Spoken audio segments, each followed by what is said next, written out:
各位小朋友，大家好！大家第一個升小面試好快就要開始咯喎。而家我想大家坐定定，眼睛望住我。接下落嚟 Miss Heidi 會講啲好重要嘅嘢，大家耳朵要聽住，就係關於究竟入到學校會發生啲乜嘢事呢？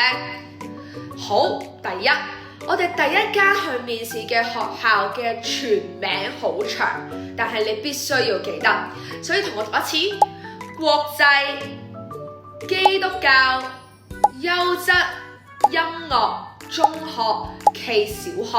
好，我哋再讀多次：國際基督教優質音樂中學暨小學，而英文名係 International Christian Quality Music Secondary and Primary School。如果考官即係個老師問你知唔知今日喺邊度面試啊？你哋一定要完整成個名講出嚟。第二係關於禮貌，亦即係禮儀。每次上 Miss Heidi 堂，我哋都要敲門入嚟。考試都係一樣，見到老師要大聲講：老師早晨，老師午安。離開個座位，仲記唔記得 Miss Heidi 提過大家有3樣嘢要做㗎？記唔記得係咩啊？我哋嚟咯噃。第一，執嘢、還嘢、拍凳，最後離開課室同老師講：老師再見。大家入到學校，課室會有10個同學仔同你同一組，跟住老師入課室。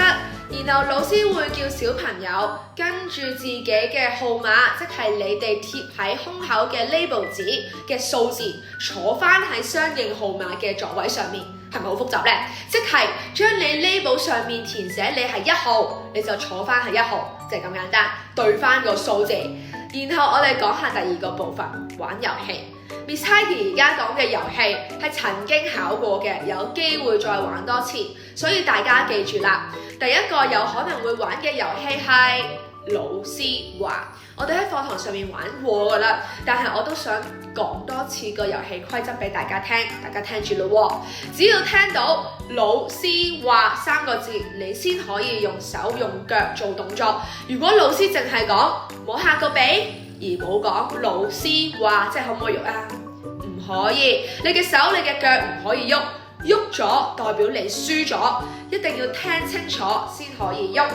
第二個遊戲係 U 型傳球遊戲，上星期嘅課堂 Miss Heidi 同大家做過㗎啦，大家圍成一個 U 型坐好，接到波你要做3樣嘢，接穩個波。第二，大聲講個詞語。例如老師要求水果，大家會講啲咩啊？蘋果、橙、士多啤梨、芒果，全部都得，但一定要答，唔好因為怕醜而唔講。例如佢又要求你講動物喎，你要講老虎、獅子、長頸鹿，仲要記得個波傳到你隻手上面，你嘅腦袋入邊已經有答案㗎啦，你唔好拎住個波先諗啊。第三，答完之後即刻傳俾下一個人。記住唔可以唔講嘢就傳走，亦都唔可以搶咗人哋個波。OK， 第3個部分係學術部分。而家我請大家望住個熒幕，呢度有12個字係曾經考過嘅，而你必須要記喺個腦入邊。老師會舉起幅圖，而你有機會要寫個字出嚟㗎，唔係淨係認㗎。但係大家認咗先，睇住路喎。呢個係乜嘢呢？呢個係一個太陽，英文係 sun。大家要喺紙上寫 sun， 而呢個又係乜嘢呢？呢個係一個月亮 moon。大家要寫咩啊？ moon。而呢個又係咩呢？係一棵樹 tree。仲有呢個係乜嘢呢？波，一個波 ball。仲有呢個係彩虹 rainbow。rainbow。而最後有一條魚魚嘅英文係咩啊？唔傳俾大家啦，大家傳俾我啦。記住呢幾個字，因為曾經有考過，有機會會再考多次。接下落嚟有中文嘅詞語，大家望住呢個字，佢可能會叫你認出嚟，甚至要寫出嚟。但係我哋盡量認咗先。首先，第一個係小花，第二個係白雲，第三個係巴士，第四個係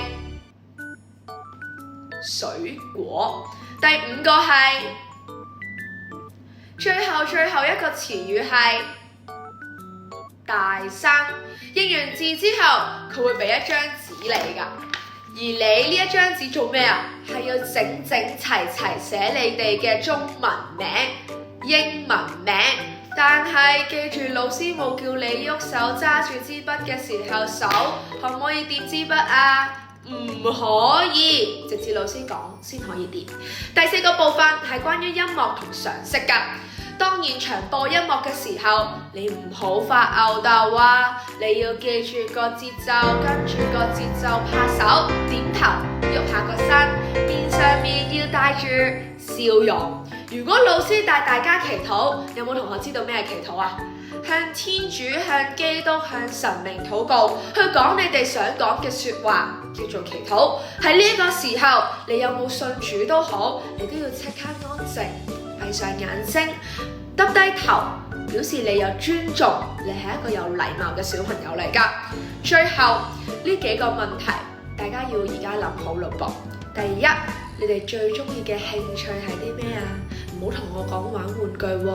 Miss Heike 喺大家嘅自我介紹入邊已經幫大家寫咗㗎啦，記住要解釋埋點解最中意做呢樣嘢啊！唔好就咁講完就算啦，完整句子答啊。第二，你最中意嘅節日係啲咩？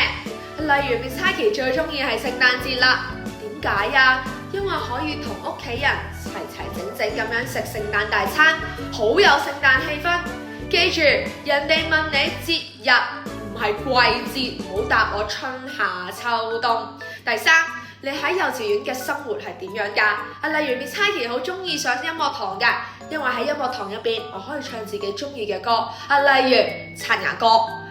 好，咁 Miss Heike 大約講晒你哋入到呢一間學校有機會發生嘅所有嘢啦。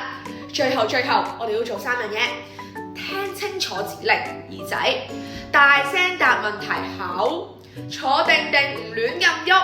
你哋隻手有2個姿勢，上堂講過㗎啦。一係將2隻手搭埋放喺台面，一係你2隻手放喺大髀。記住呢啲規則，你就係最叻嘅小朋友。加油！到時 Miss Heike 唔喺你哋身邊提你哋，但係會住喺你哋隻耳仔入邊。希望大家嘅耳朵有我嘅聲音，每次都提大家要做啲乜嘢。